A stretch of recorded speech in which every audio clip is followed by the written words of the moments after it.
You've got to be kidding me, I muttered under my breath, but his response came quickly. You're the one with the problem. Why haven't you paid for the accommodation yet? I stared at him, disbelief edging my frustration. Because you're the one who left me, just bring the money here. I'm not going to, he snapped back. I'm the one who was left behind. I never even wanted to go on this trip in the first place. My marriage to my husband, Nathan, has been on a downward spiral for some time. We've been married for 6 years, and our 5-year-old daughter, Ella, is the only light in this dark tunnel. Watching her grow day by day is the only thing that still makes me smile. But as for Nathan and me, we're barely hanging on.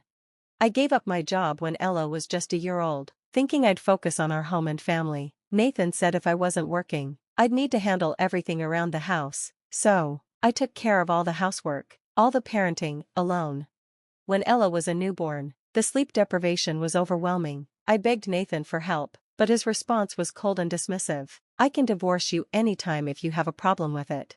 And just to drive his point home, he pulled out the divorce papers, already signed, folded neatly, and placed them in the drawer right in front of me. Every time something went wrong, those papers came out, a constant reminder that he had no problem walking away, and neither did his mother. Speaking of her, the doorbell rang, and without waiting for an invitation, my mother-in-law barged in. She opened the fridge without asking and helped herself to Ella's yogurt, not sparing a second thought for the fact that we were out of the house at that moment. I had gotten used to her unannounced visits, but today was different. I've got good news for you, she announced, not even looking up from the yogurt. I raised an eyebrow. Good news? Yes, you should look happier that I'm telling you this. Really, you're not being very nice. My son is right about you. I forced a smile, trying not to let the irritation show. What's the news? We're going on a trip, she declared, as if it was the most obvious thing in the world. Where to? I asked, already sensing the catch. That's for you to decide, since you're unemployed, she replied, her tone dismissive. I blinked in confusion. What do you mean? Honestly, you're not very sharp, are you? It's such a shame. She then explained her plan. She wanted to go on a trip with Nathan, but of course, she didn't want to pay for it herself. So, her brilliant solution was to invite me and Ella, expecting me to cover the costs. I took a deep breath, trying to hold back the growing anger. No matter how much I tried, it seemed like they were all working together to make my life harder. Who would want to go on a trip like that? Not me. Besides, we can't even afford it. Let's make it a grand trip, my mother-in-law suggested, her eyes sparkling with excitement. No, I never said I was going, I replied flatly. Let me think about it, I added quickly, ending the conversation without giving her any satisfaction. I wasn't making any promises. When Nathan came home that evening, he was in a foul mood. I could tell instantly that my mother-in-law had already filled him in on our conversation. I heard you disobeyed my mother today, he said, his voice sharp with anger. I was just being honest, I shot back. Really? Are you saying we can't take her on vacation? His tone was incredulous, as if the very idea was beyond me. Yes, that's exactly what I'm saying. We don't have the money for it. My mother-in-law had called it a surprise, but it was clear she had already spilled the details to Nathan. What's so surprising about this? I asked, frustration bubbling up. If we're struggling financially, it's because of how you've been handling things. Nathan glared at me, his face hardening. If we're not managing our finances properly, it's your fault. I raised an eyebrow, unable to hide my disbelief. How can I manage what we don't have? Are you saying I don't make enough money? His voice had a dangerous edge. Well, it's not much, I muttered under my breath, but he heard it. You've got to be kidding me. He slammed his fist on the table, making me flinch. Look, he snapped, his anger escalating. I'm going on this trip, no matter what. You're the one who has to plan everything. That's an order, and if you can't do it, we're getting a divorce. The words hit me harder than I expected. Divorce? Maybe that wouldn't be such a terrible option, but then I thought about Ella, our daughter, and the way she'd be affected. That was the only thing holding me back. Reluctantly, I started searching for hotels. Even though my heart wasn't in it, I still wasn't sure about going, but the pressure was mounting, and of course, once my mother-in-law heard I was looking, she became even pickier than before, making demands that seemed impossible to meet. It was clear nothing was ever going to be enough for them. The room had an open-air bathtub, a luxurious touch that only made me feel more alienated. My mother-in-law's demands were crystal clear. She wanted the most extravagant meal the hotel could offer, and everything else to match. I couldn't help but wonder how much all this would cost, but I knew better than to question her. If I didn't meet her expectations, the storm of sarcasm and criticism would be unbearable. So, I swallowed my pride and decided to act without shame. With that, I managed to fulfill all of her requests. When she found out everything had been arranged just as she wanted, her tension was palpable. She muttered something I couldn't quite make sense of. It's because I suggested everything to her. Honestly, it was thanks to my mom that you even got this accommodation. Meanwhile, my husband had already started his usual lecture over dinner, as if it was some kind of ritual, but after enduring this for years, I had grown numb. I simply let him speak, my mind drifting elsewhere. The only silver lining was that he didn't unleash his usual sarcastic tirade in front of our daughter, Nina. He wasn't comfortable showing that side of himself to her, a small mercy in the chaos. The day of the trip, I sat in the driver's seat, gripping the wheel. I had rented the car, and of course, I was the one driving. Nathan sat next to me, acting like a king in the passenger seat. My mother-in-law was in the back, completely ignoring Nina and muttering about souvenirs for herself. I had been driving all morning, with neither of them offering to help. The moment we reached a service area, I finally allowed myself a break, but only because Nina needed to use the restroom. I rushed her to the bathroom, hoping to get back quickly, but when I returned to the parking lot, the car was gone. Panic surged through me. I circled the lot, heart racing, but the car was nowhere in sight. Desperate, I called Nathan, but there was no answer. I tried my mother-in-law instead. "You came back too late," she said, laughing as if this were some kind of joke. "We left you." I felt my stomach drop. I was only gone for a few minutes. What's going on? Before I could say more, Nathan's voice cut through. "It's your fault this happened. You don't obey me. You shouldn't even be on this trip." "Was that your plan all along?" I asked, a bitter edge to my voice. "And if it was?" he replied coldly. I was nearly shaking. "I'm fine, but what about Nina? She's just like you, acting all high and mighty lately. She even talked back to Mom when she was complaining about you. She needs to be disciplined, too." "But she was excited for this trip," I protested, my voice breaking. Nathan's response was chilling. "I'll reconsider once you both apologize. Understand that, and you can go home now." And with that, he hung up. I stood there in disbelief, my hand still gripping the phone, as the weight of his words sank in. This trip, which was supposed to be a getaway, had turned into a nightmare. What now? The drive back from the service area felt endless. "Mom, are you okay? Did Dad and Grandma really leave us?" Nina asked, her voice laced with concern. "I guess so," I muttered, trying to hold it together.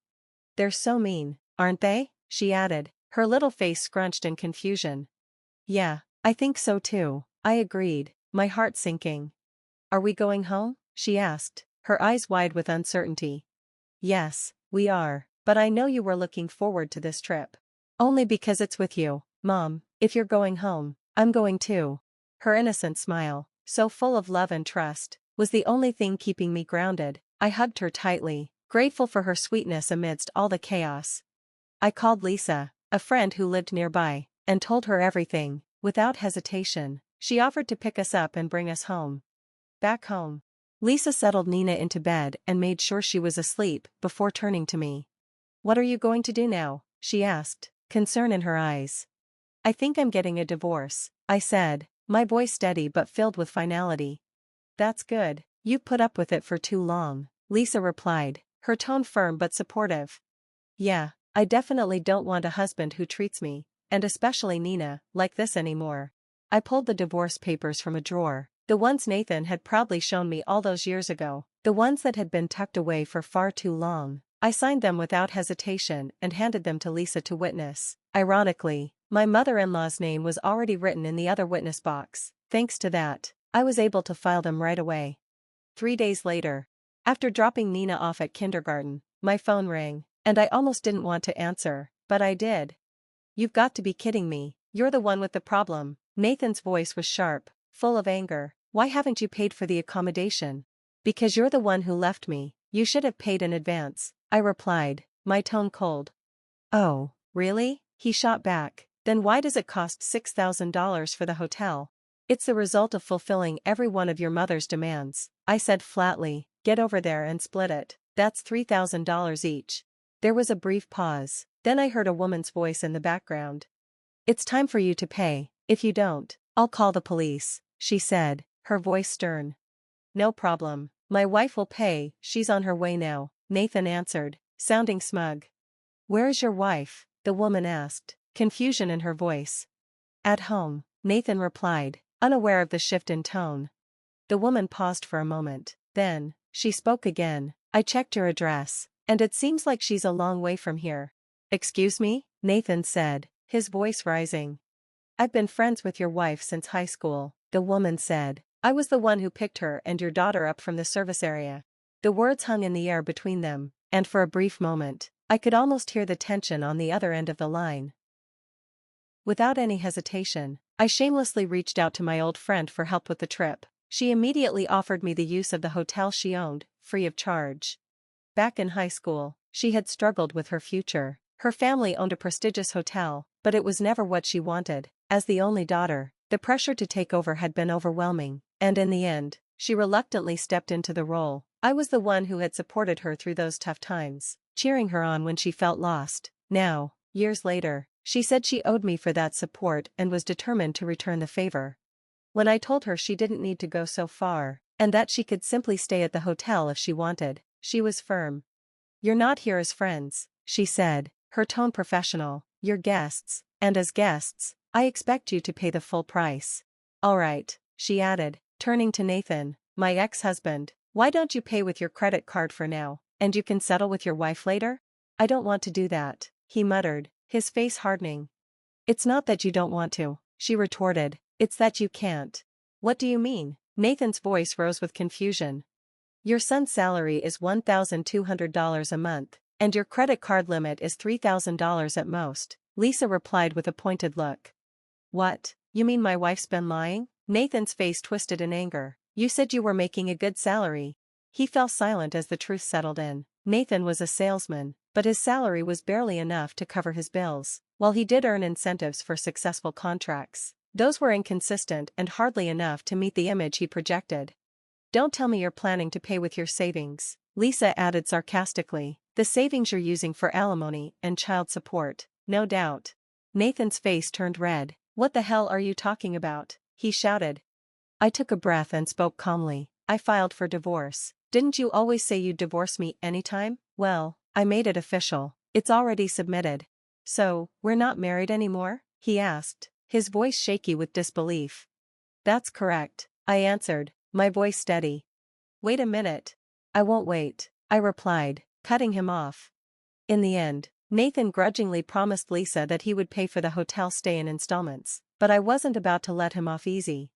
Afterward, I hired an attorney to file for custody of Nina, along with alimony and child support. We moved into my parents' house, where I felt safe and supported. It wasn't long before word got out. One of Lisa's regular guests, an executive at Nathan's company, found out about the situation. He made sure Nathan paid for the hotel stay in full, leaving him with no way to back out. As for my mother-in-law, I couldn't believe her audacity. She had divorced Nathan's father when he was in middle school and had always expected her son to take care of her financially. When she heard about Nathan's income, she called, begging me to reconsider the divorce. Her nerve was infuriating. After all she had done to me, I couldn't fathom why she thought I would ever listen. Nathan called too, claiming Nina needed her father and that we should remarry and live together again. But Nina was thriving with me at my parents' house, something he had never even considered when we were married. He hadn't been there for her before, and now he was pretending like everything could go back to the way it was. After the divorce, Nathan moved back in with his mother. His poor performance at work became well known among his colleagues, and he found himself feeling small and insignificant, but it was too late for him to change. The life he had built on lies and manipulation had finally crumbled.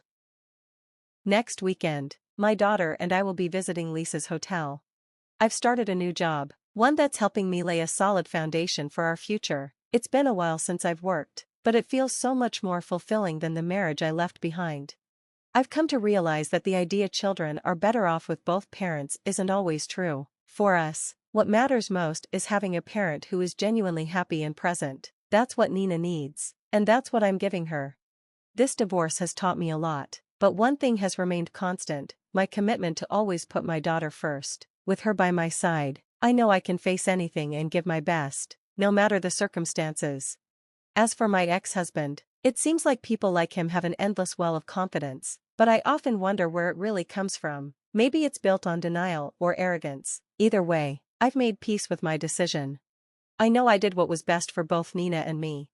Thank you for following our journey. If you enjoyed this story, please subscribe to the channel. I'll see you in the next video.